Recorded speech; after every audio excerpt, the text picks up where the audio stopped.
Hi everyone, it's Noah. Welcome to my art class. Most of you know me as a caricature artist, but I've also been an art teacher for over 25 years. And one of my favorite things is finding cheap hacks for my art room. So I was looking for some shelving for my students' artwork, and I went on Amazon and they wanted over $40 for something like this made of cardboard. It only had 18 slots and you had to assemble it yourself anyway. So I thought, there's got to be a cheaper and better way to do this out of cardboard. So I thought, what is made of cardboard that I can get very cheaply? And it came to me, pizza boxes. They're the best. I love them, as you all know. So I ordered a bunch of these. So they actually have, you can get 50 of them on Amazon for like 30 bucks. So I'm going to be making a over 50 shelf unit. I'm going to buy more, but I'm going to start with 50 shelves. So far I've made this unit, which can hold 14 pieces of art. Most of my kids' art is 8.5 by 11 or 9 by 12, so it fits just fine in these slots. They're nice and sturdy and super cheap and easy to make. So I'm going to show you how to make them in case you want to make some for your art room or for your office or anywhere. So we start with the flat pizza box, and pizza boxes have two parts. So when you fold them in half, there's this part, which is the part the pizza would sit in, and you can tell because it has this slightly more complicated end here, flap here, and then this part, which is the lid. All right, so once you identify the two parts, what you're going to want to do is cut off the lid from the bottom part. So you're going to need either a box cutter or a pair of big scissors, and then to assemble the unit, you're going to need either a hot glue gun or packing tape and some clips if you're using the hot glue for later. I like to have a cutting mat so that I won't cut the table. But first I'm going to just cut apart these two sections right along the hinge where these two openings are. I'm going to cut right here. These are already flaps that are cut, so I don't need to cut these. I just have to cut right here. So let me do that real quick. And as you're cutting, see these little like tabs? You want to actually slice right through them.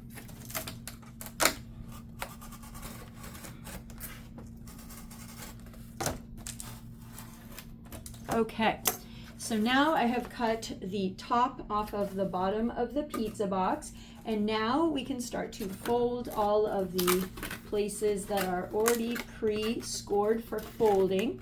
So this lid, top part, only has 3 things to fold, so that's easy. Now this one is a little more complicated. So you've got your sides with the little flaps. And then this part, I would do this part first. So this is like what would be like considered the front of the pizza box, front bottom of the pizza box. So it's got these two kind of long arms here.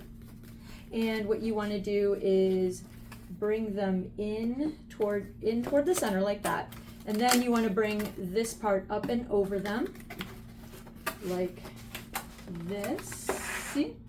So see how it just comes right up over. You got to put the two flaps in, and then this folds right on over and locks because of the two little slits here. So it's made to just lock into place. And if you wanted to, you could put some hot glue here. I haven't been doing it. I think it's a pretty strong lock. It's just designed that way. So that's all set. And now our next part, we are going to glue this into this. So what I like to do before I put the glue is actually get it in there, because it's a little awkward with all the flaps flapping around to try to do it when you're rushing with the hot glue. So as you can see, this would be how the pizza box would look if it was just a normal pizza box. Except the only difference is that we cut the back hinge off, so that's what makes it different from a normal pizza box.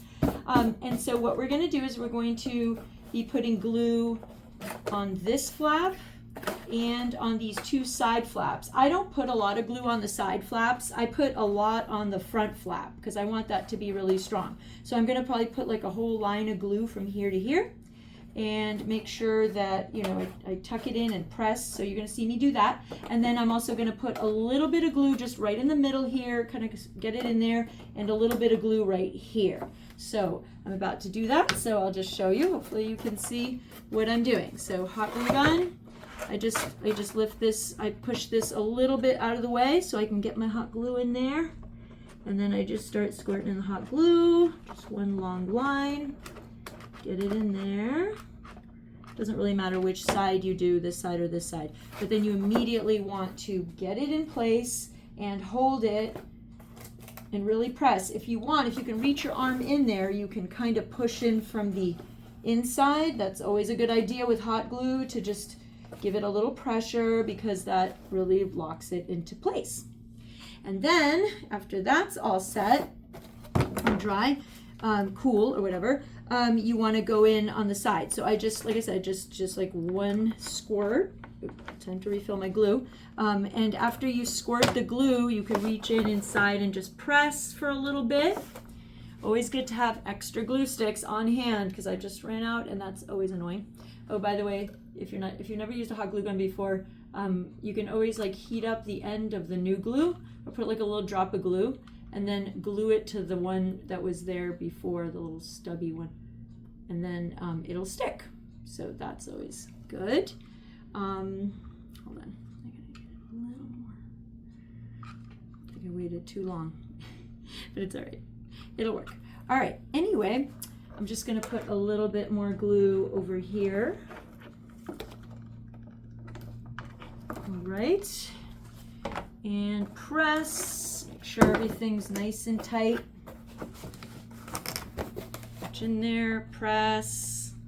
Okay, so once you've got this, and this side all glued, now comes the part that we get it ready to become a shelf. So do you see how there's a flap here that normally this would have been the hinge and it would go like this. But what we're actually going to do is fold it back and away. So it's going to be the opposite way than it normally. So it's going to fight you a little bit, but it does have that, it has a little bit of a crease. So it's not going to be impossible, but you just have to just show it who's boss and just press back like that. And then these guys, you want to keep these out. And I'll show you why in a little bit, because I have already assembled one over here, and I'll show you. So these are modular, and by that I mean that they go together, and when they go together they become a bigger unit. So this flap is designed to go inside the next one underneath it. You see how that works? And to get it ready for that, we need to trim it just a little bit. So what you want to do, I'll use scissors just because I think it's easier to see. You want to trim the ends of this at an angle. See how I just kind of cut off a little bit of that at an angle, kind of coming in. So see how now it's an angle going in like that. Okay, so that's going to help it fit over the next one underneath. Okay, and then eventually we're going to be putting glue here and gluing these together, and then these flaps will get glued in as well. Actually, I'll glue those flaps now just to show you. I leave them out until the last minute because I want them to go over the lid part because it gives it structural integrity and also looks nicer too. So it's aesthetic and structural. So let me just use my glue gun here. I'm just going to put a little bit of glue on it. Sorry. Okay. Got a little glue on that flap. And then you just slide that, kind of push it in and all the way. See that? So that it gets in there. And you squeeze for a little while, hold it. And like I said, it gives it that little bit of structural integrity going this way. And then other one. Like I said, you can use packing tape for any of this. I'll just show you packing tape. If you get a small piece of packing tape and you just push this in, you just basically secure it with packing tape. So what I would do is I would put the packing tape on here like this, and then see how the packing tape's there. Then when I get it in there, to open it sometimes a little bit, when I get it in there and press, I just rub the packing tape and then it stays. So that would be great if you don't have a hot glue gun. But if you have any kind of strong tape, duct tape, packing tape, I think packing tape is made for cardboard boxes, so it's really great to use. All right, so now I'm going to show you how to put the two units together.